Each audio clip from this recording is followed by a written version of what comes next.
Howdy, my name is Elise Odasso. I am the Assistant Director of Assessment in the Office of Institutional Effectiveness and Evaluation here at Texas A&M.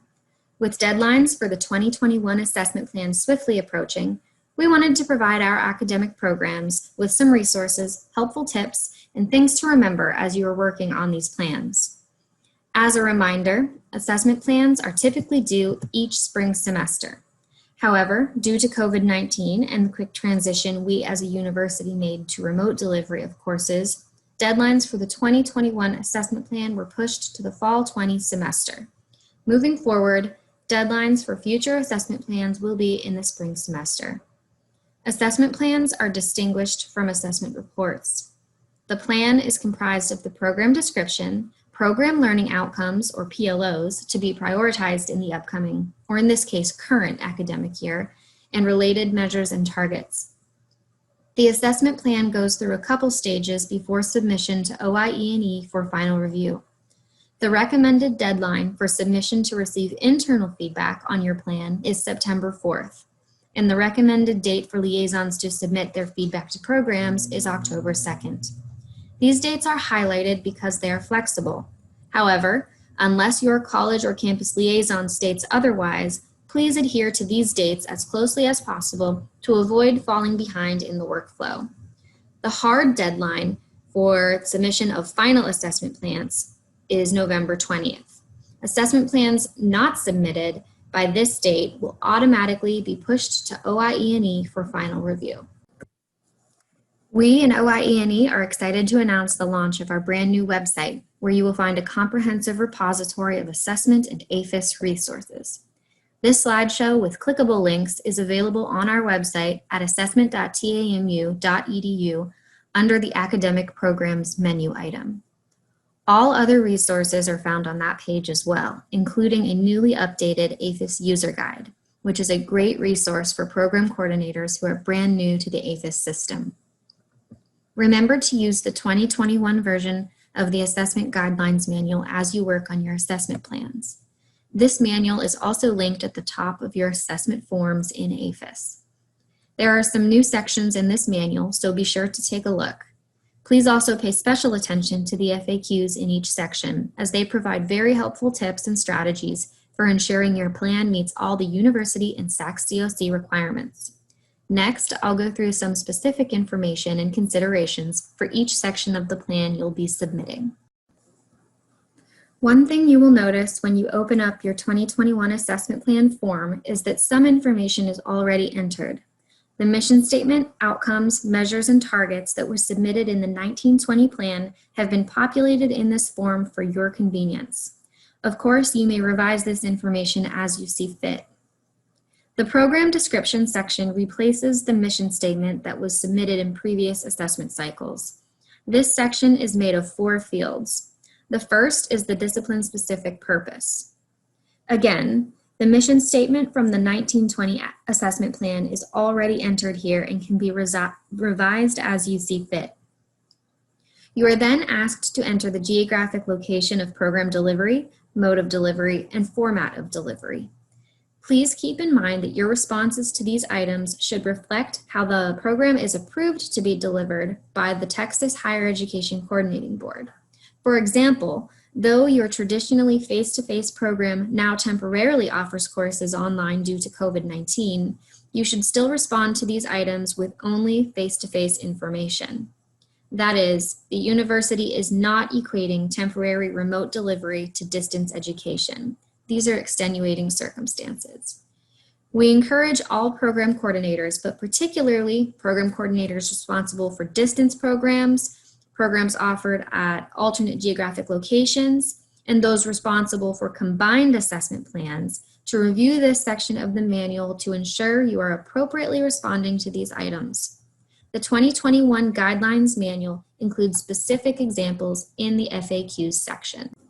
Program learning outcomes, or PLOs, are descriptions of the knowledge and skills students are expected to be able to demonstrate by the time they graduate from the program.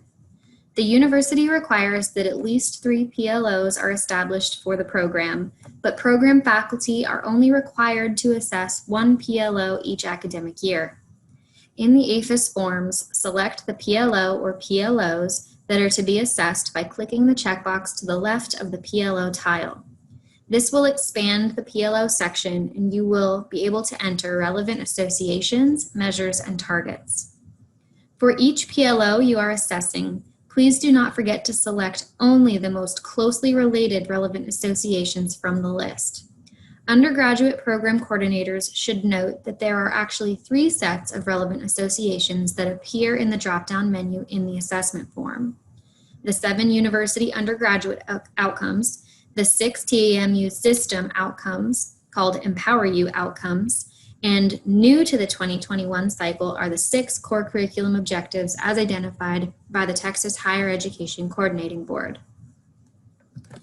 If you are adding a brand new outcome to the plan, please be sure to enter an outcome code in the blue pill-shaped field on the outcome tile.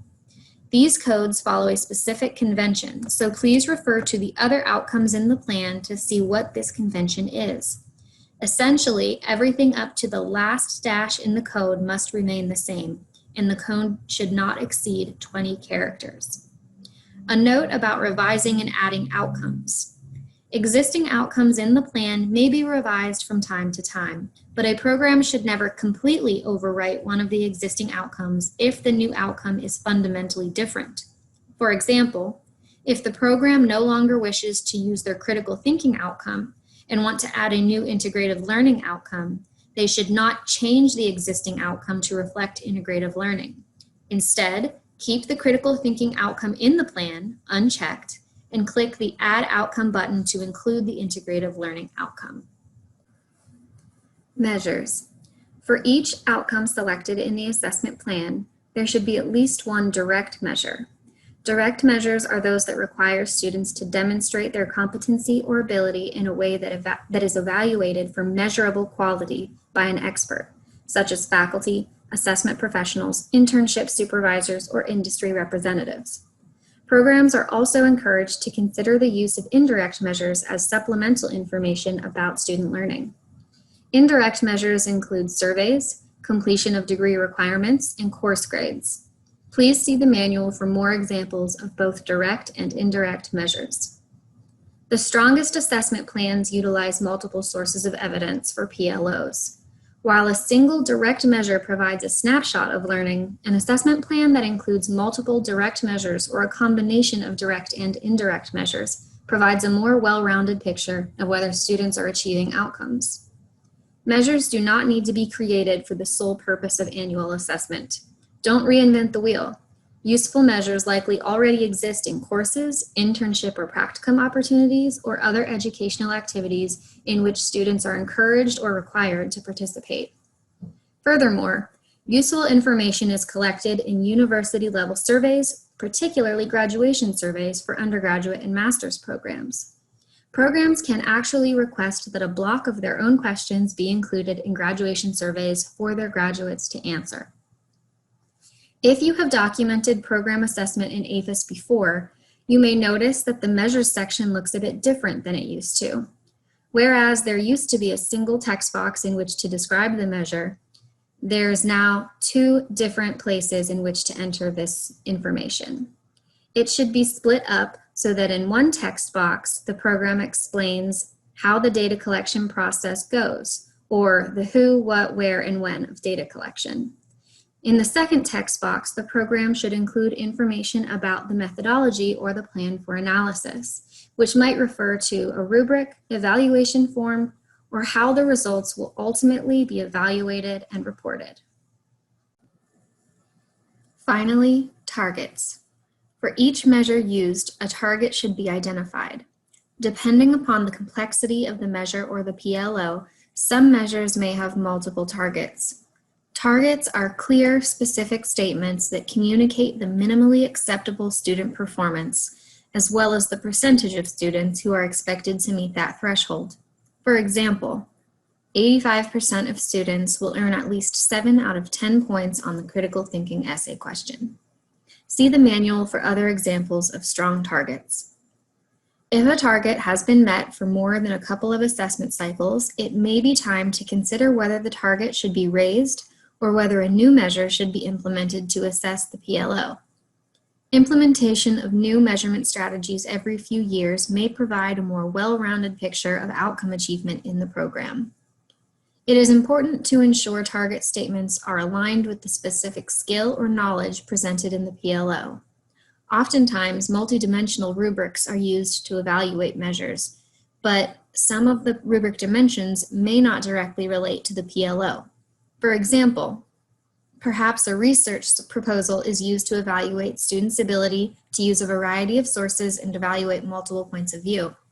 The rubric includes a dimension that addresses those skills, but it also includes dimensions for clearly stating the purpose of the research, methodology skills, and written communication skills such as proper grammar and syntax. The strongest target statement will refer only to the dimension on the rubric that directly aligns with the skill or skills in the PLO. This slide shows the full workflow and submission schedule for the 2021 assessment cycle here at Texas A&M. The information in the yellow outline highlights the deadlines for the fall 2020 semester. First, program coordinators submit a draft of their plan. Then the internal college or campus liaison will provide feedback. The program coordinator will have a chance to review that feedback and make any necessary changes before submitting to OIE&E for final feedback. The November 20th deadline is a hard deadline, meaning forms not yet submitted by this date will automatically be submitted on this date. We in the Office of Institutional Effectiveness and Evaluation recognize that these are extraordinary times. Please know that we are here to help in any way that we can. We encourage you to contact us or your internal assessment liaison with any questions you may have. You may reach out to us at assessment@tmu.edu.